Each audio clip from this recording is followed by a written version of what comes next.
1918 سب سے پہلے میرے سامنے برگسان آتا ہے، بہت بڑا اس ایت کا فلاسفر ایرسٹا، کتاب اس کی ہے، آخری عمر کی اس کی کتاب ہے، the two sources of religion and morality, two sources, وہی کا سورس۔ وہ کہتا ہے انسان تنہا عقل کی روشنی میں صحیح راہ پر چل ہی نہیں سکتا، عقل اسے کسی دوسرے راستے پر ڈال دے گی۔ عقل ایک خاص مقصد کے لیے پیدا کی گئی ہے، جب ہم اسے اس مقصد سے بلند مقاصد کی طرف لے جانا چاہتے ہیں تو وہ اس بلند سطح کے متعلق ممکنات کا سراغ دے سکے تو دے سکے، ورنہ وہ حقیقت کا پتہ کسی صورت میں نہیں دے سکتا۔ یورپ کا بلند ترین مفکر آئنسٹائن کا نام آپ نے سنا ہوگا۔ سائنس کی دنیا میں آج بھی بڑے بڑے سائنٹسٹ کا نام لیتے ہیں تو سر جھکا دیتے ہیں۔ اس کی بھی عمر کے آخری حصے میں جو اس نے کتاب تھی out of my letter days, آخری تصنیف تھی غالباً آئنسٹائن کی، یقیناً آخری تھی، وہ اس میں یہ چیز لکھتا ہے کہ ہم نے تلخ تجارب کے بعد یہ سیکھا ہے کہ معاشرتی زندگی کی گتھیاں تنہا عقل کی روح سے نہیں سلجھ سکتی، ان کے لیے اقدار کی ضرورت ہے، اور یہ اقدار تجربات کے بعد وضع نہیں کی جاتی۔ عقل کا طریق ایکسپیریمنٹل ہوتا ہے، تجربے کو کرتی ہے، ایک تجربہ کیا ناکام رہا، پھر دوسرا کیا، پھر وہ کہتا ہے کہ یہ اقدار تجربات کے بعد وضع نہیں کی جاتی، یہ مقتدر ہستیوں کی وساطت سے بذریعہ وحی ملتی،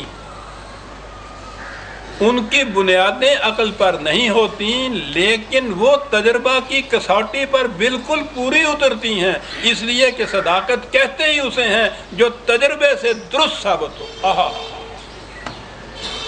پریگمیٹک ٹیسٹ اس کے لیے۔ کس طرح یہ لوگ سمجھے تھے وحی کی ماہیت، کہ سرچشمہ وحی کا جو ہے وہ تو عقل کی روح سے نہیں سمجھ میں آتا، نہ یہ ایکسپیریمنٹس کی پیدا کردہ اقدار ہوتی ہیں، مقتدر ہستیوں کے ذریعے ملتی ہیں۔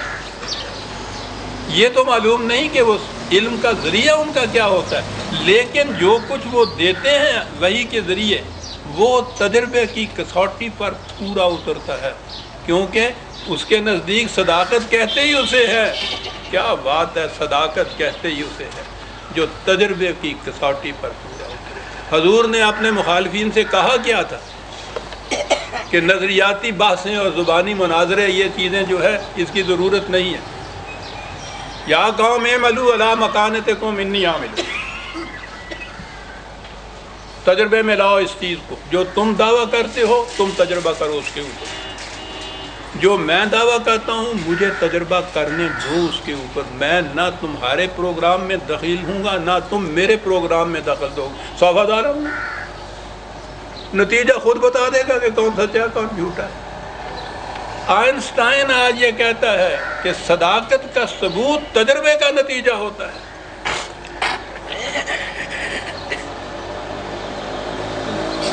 جوڑ کہتا ہے کہ وہی اپنی سند آپ ہوتی ہے،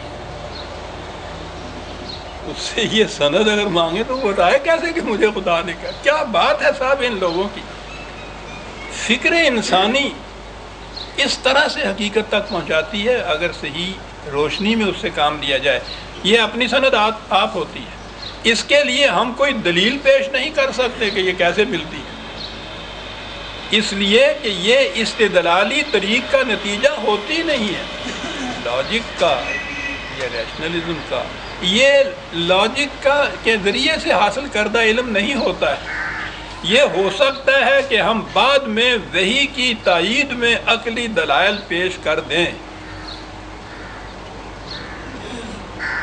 ادو اللہ علی بصیرۃ انا ومن اتبعنی، ہم جو تمہیں خدا کی طرف دعوت دیتے ہیں تو علی وجہ البصیرت عقل کی روح سے دعوت دیتے ہیں، میں بھی ایسا کرتا ہوں، میرے متبعین بھی ایسا ہی کریں گے۔ یہ ہو سکتا ہے کہ ہم بعد میں وحی کی تائید میں عقلی دلائل پیش کر دیں، لیکن جس طریق سے وحی حاصل ہوتی ہے وہ استدلالی نہیں ہوتا۔ عزیزان من، یورپ کا ایک مورخ یہ وحی کے متعلق یہ چیز آپ سے یہ کہہ رہا ہے، جو قرآن 1400 سال پیشتر جس نے یہ بات کہی کہ یہ ملتی کس طرح ہے، اس طریق کا تو آپ کو پتہ نہیں۔ وہاں پہنچ کے اگر آپ دریافت کرنا چاہیں گے، قرید کرنا چاہیں گے، تلاش کرنا چاہیں گے، تو یہ سدرۃ المنتہا کا مقام ہے۔ عقل کے حصے میں وہاں تحیر کے سوا کچھ نہیں آئے گا، نہیں معلوم ہو سکے گا۔ جس طریق سے وہی حاصل ہوتی ہے وہ استدلالی نہیں ہوتی۔ اور فرمایا آپ نے، میں وقت کی تنگی کی وجہ سے انہی پر اکتفا کرتا ہوں۔ ذوق ہو، تجسس ہو آپ کا، معلومات نہیں کہتے، کتاب ملتی ہے، موجود ہے۔ یہ عجیب و غریب چیز ہے۔ اس میں آپ دیکھیں گے کہ علم انسانی کے جتنے بھی مختلف شعبے ہیں، ایک ایک شعبے کے متعلق اس شعبے کی جو اتھارٹیز مانی جاتی ہیں علم کی دنیا میں آج، ان کے اپنے اقوال سے، ان کی تحریروں سے یہ چیز اس میں بتائی گئی ہے کہ وہ قائل ہیں اس کے کہ انسانی معاملات کا حل تنہا عقل کی ضرورت سے نہیں ہو سکتا، وحی کی ضرورت ہے۔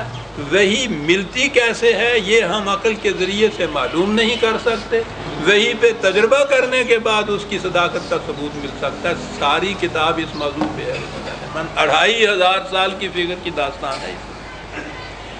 عندہ سدرۃ المنتہا، میں جو عرض کیا کرتا ہوں کہ یہ قرآن آپ کو مروجہ ترجموں سے سمجھ میں نہیں آئے گا۔ ترجموں کے اوپر یہ تفسیریں مبنی۔ آپ فرمائیے کہ جہاں یہ بتایا جائے کہ حضور تشریف لے گئے عرش معلیٰ پہ، وہاں اللہ تعالیٰ سامنے تھے، ادھر حضور بیٹھے تھے، درمیان میں فاصلہ ان دونوں کا 2 کمانوں کا تھا، اور اس مقام پر ایک بیری کا بہت بڑا درخت تھا۔ آپ سوچئے، میں نہیں تنقید کچھ کرتا، آپ سوچئے، پوچھئے ایک نوجوان سے کہ یہ کچھ جو اسے بتایا جائے، فاوہا الا، اور یہاں پہنچنے کے بعد وہی ہوتی تھی، وہ جو آمنے سامنے بیٹھے ہوئے تھے، وہ نوجوان کیا کہے گا اس کے متعلق؟ خدا نہ کردہ یہ نہیں کہ میں کوئی غلط بات پیش کر کے اس کی کنوکشن یا اس کا اطمینان چاہتا ہوں، میں تو یہ کہہ رہا ہوں کہ وہ قرآن کو قرآن کی روح سے پیش کیجئے اور پھر اسے پوچھئے، پھر وہ بتائے گا کہ سدرۃ المنتہا جو کہا ہے قرآن میں، حیرت کی فراوان، تحیر کی فراوان، نگاہ میں خیرگی پیدا ہو جائے وہاں۔ اور وہ میں نے عرض کیا ہے نا کہ یہ زبان عربوں کی عجیب و غریب تھی، وہ جو محسوس مشاہدات تھے ان سے کچھ نتیجہ اخذ کر کے ایک لفظ اس کے لیے قائم کیا کرتے تھے۔ اب یہ جو منظر ہے کہ سخت گرمی کا موسم، صحرا کے کنارے پہ مسافر کھڑا ہے، دوپہر کا وقت ہے، چلچلاتی دھوپ ہے، لہریں اٹھ رہی ہیں، شعلے اٹھ رہے ہیں تمازج کے، گرمی کے، آفتاب کے، دور دور تک صحرا کی ریت ہی ریت ہے۔ وہاں انسان کی آنکھ پہ جو بیتتی ہے، جو گزرتی ہے، اسے وہ سدرا کہتے ہیں۔ ایسے شخص کو صادر کہتے تھے جس کی یہ کیفیت پیدا ہو جائے۔ یہ جو کیفیت ہے، اب قرآن آپ دیکھیے ان کی زبان میں نازل ہوا ہے، حیرت کے لیے اور بھی 20 الفاظ ہوں گے ان کے ہاں، اور ہیں، وہ تو اتنی وسیع زبان ہے، ایک ایک لفظ کے لیے ہزاروں الفاظ ایک ایک شے کے لیے ان کے پاس ہوتے تھے، اور بھی ہو سکتے تھے۔ قرآن نے یہ چیز چن سنی کہ ان میں سے ہر شخص جانتا تھا کہ ایسے مقام پہ انسانی نگاہ پہ کیا بیتتی ہے اور وہ کیسے ہوتی ہے۔ ایسے صحراؤں کے اندر یہ چھوٹے چھوٹے جھڑ بیری کے درخت بھی ہوتے ہیں، یہ چھوٹے چھوٹے پودے، وہاں یہ بھی ہوتے ہیں۔ تو لغت میں یہ بھی ہے کہ ایسے مقام پر کوئی اور درخت اس قسم کا نہیں، جھڑ بیریوں کے درخت ایسے صحرا کے اندر کہیں نظر آتے۔ اب انہوں نے وہ مانے تو بیری کہ وہاں بیری کا درخت ہے، اور عرب جس معنی کے اندر یہ سدرا یا سادرتن استعمال کرتے تھے ان کے لغت کے اندر موجود ہے۔ میں نے، یہ میرے لغت کی کتاب ہے، اس میں دیکھیے میں نے اس کی ساری ریفرنسز دی ہوئی ہیں۔